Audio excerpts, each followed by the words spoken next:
पत्नी का दिल जीतने के लिए मर्दों को करने चाहिए ये काम। नंबर 1, सबसे पहले और मुख्य बात यह है कि आपको अपनी पत्नी का ध्यान रखना शुरू कर देना चाहिए। अक्सर शादीशुदा जोड़ों में यह देखने को मिलता है कि एक पत्नी तो अपने पति का पूरे मन से ध्यान रखती है, लेकिन पति इसमें जरा चूक जाते हैं। ध्यान रखने का मतलब यह नहीं है कि आप उनके आगे पीछे घूमें या एक सेवक बनकर उनकी सेवा करें। आप थोड़ा बहुत ध्यान रखकर भी उन्हें खुश कर सकते हैं। आखिरकार एक पत्नी को ऐसा पति चाहिए होता है जो उनके बारे में भी सोचे, उनकी चीजों पर ध्यान दे और उनकी केयर करे, उसकी अहमियत को समझे। नंबर 2, बहुत बार ऐसा देखने को मिलता है कि पत्नी अपने पति को खाना खिलाकर ही खाना खाती है।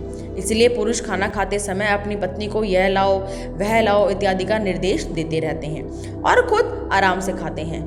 यह एक बहुत ही बुरी बात है। इसलिए आगे से अपनी पत्नी को खाना बनाने के पहले ही बोल दें और उसके साथ खाने को बैठें। इसके लिए आप अपनी थाली को अपनी पत्नी के साथ ही लगाएं, यह भी उन्हें बहुत खुश कर देगा।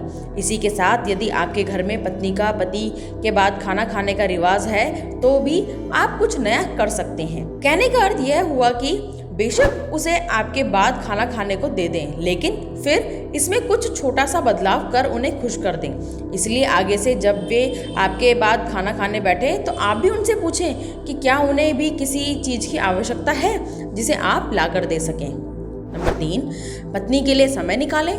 ऐसे में यदि आप सोचते हैं कि आप केवल काम ही काम करेंगे और घर पर पैसा लाकर दे देंगे या फिर अपनी पत्नी की पसंद की हर चीज़ उसे लाकर दे देंगे तो वह खुश हो जाएगी। यदि आप ऐसा सोच रहे हैं तो आज से ही अपनी इस आदत को बदल डालें। एक पत्नी को खुश रखने के लिए आपके दिए पैसे या चीज़ों से ज़्यादा आपके साथ की आवश्यकता होती है। अब यदि आप उन्हें पूरा समय भी नहीं दे पाएंगे तो वह खुशियाँ बांटेंगे किससे? ऐसे में अपनी काम से कुछ समय अपनी पत्नी के लिए अवश्य निकालें। इसके लिए आपको अपने काम में संतुलन स्थापित करना होगा, फिर चाहे आप आधे से 1 घंटे का समय ही क्यों ना निकालें। अपनी पत्नी को हर दिन काम में कुछ समय निकाल कर देंगे तो अवश्य ही वे खुश रहा करेंगी। नंबर 4, भारतीय परंपरा में ज्वाइंट परिवार की परंपरा होती है। ऐसे में यदि आप सोचते हैं कि हमेशा घर में रहने से आपकी पत्नी खुश रहेगी तो आप गलत हैं। दरअसल यह बात नहीं है कि सभी के बीच आपकी पत्नी को रहना अच्छा नहीं लगता होगा, लेकिन उन्हें आपसे साथ कुछ निजी पल भी बिताने का मन करता होगा। जरा आप सोचिए कि आपको भी पूरा दिन घर में कैद करके रख दिया जाए और बाहर नहीं जाने दिया जाए तो आपको कैसा लगेगा? वही स्थिति आपकी पत्नी की भी होती है। इस स्थिति में ना तो आपकी पत्नी खुश रह पाएगी और ना ही उसका घर में मन लगेगा। इसलिए उन्हें समय समय पर घर से बाहर लेकर जाएं, जैसे कि किसी रेस्टोरेंट में कुछ खिलाने ले गए या कोई फिल्म दिखाने ले गए या ऐसे ही कहीं घूमने ले गए इत्यादि। नंबर 5, आपको कुछ महीनों के अंतराल में अपनी पत्नी को घर के काम से छुट्टी दिलवाकर कहीं बाहर घूमने ले जाना चाहिए।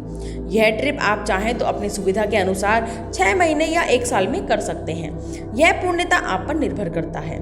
लेकिन यदि आप अपनी पत्नी को खुश रखना चाहते हैं या अपने रिश्ते को और भी अच्छा करना चाहते हैं तो आपको परिवार से दूर केवल उसी को अपने साथ में एक बार जरूर लेकर जाना चाहिए। यह भी आवश्यक नहीं कि आप दोनों अकेले ही जाएं।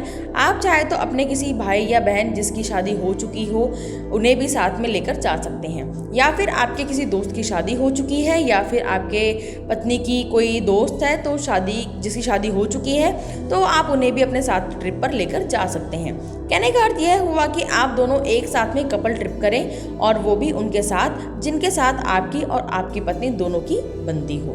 नंबर 6, यदि आप बच्चों के सब काम केवल उसकी माँ पर ही छोड़ देंगे तो ना केवल आपका बुरा होगा बल्कि आपके बच्चों के भविष्य पर भी इसका प्रभाव पड़ेगा। यदि आप अपने बच्चों की देखभाल में अपनी पत्नी का साथ नहीं निभाएंगे तो आपकी पत्नी तो आपसे नाराज रहेगी ही रहेगी, बल्कि साथ ही साथ बच्चे भी आपसे दूर होते चले जाएंगे। यह आपको पता भी नहीं चलेगा, लेकिन आगे चलकर आपको इसका असर दिखना शुरू हो जाएगा। इसलिए आप अभी से ही थोड़ा बहुत बच्चों की देखभाल में साथ निभाएं, उनका सब काम अपनी पत्नी पर छोड़ ना दें। बच्चों के काम में आप भी कुछ ना कुछ अपनी पत्नी की सहायता करवाते रहें, जैसे कि एक समय का खाना आपने खिला दिया या वह रो रहा है तो कभी आपने उसे चुप करवा दिया या कभी उसे सुलाने में साथ दे रहे हो इत्यादि।